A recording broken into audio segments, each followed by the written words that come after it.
Hello po, kumusta? Muli ito po ang iyong lingkod, Ate Irene. I am beyond overwhelmed knowing sa mga comment niyo po na naiiyak at natatouch po sa message ng video on any online platforms na nasi-share ko po. You know what? Even me, I'm amazed sa wisdom o messages na isusulat ko at nai-record. Hindi po ako yon. It's God talking to you. I am just an instrument or a messenger of words from God.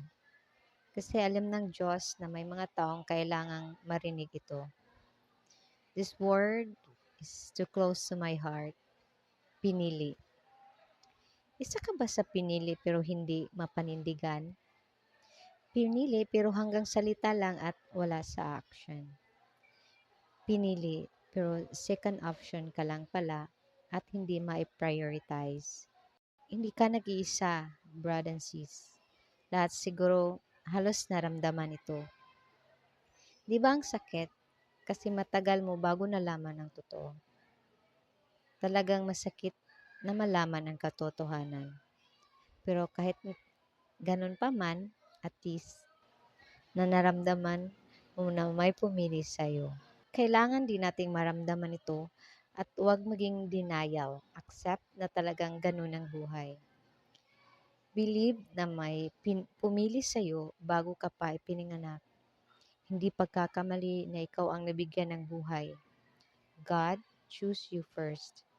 Kaya sa pagkakataong ito, choose God first to your life. May magandang plano sa atin ng Diyos.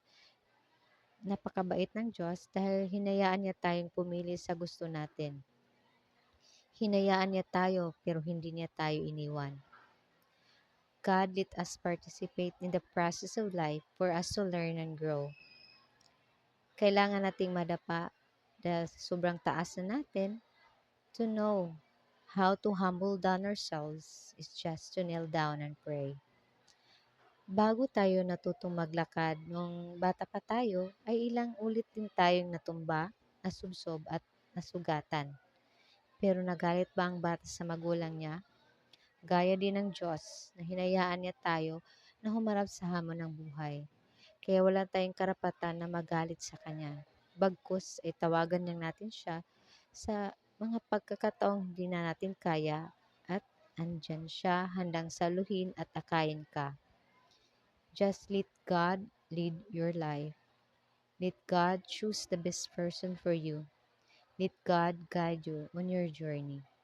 And for that, may God be praised. Amen. God bless.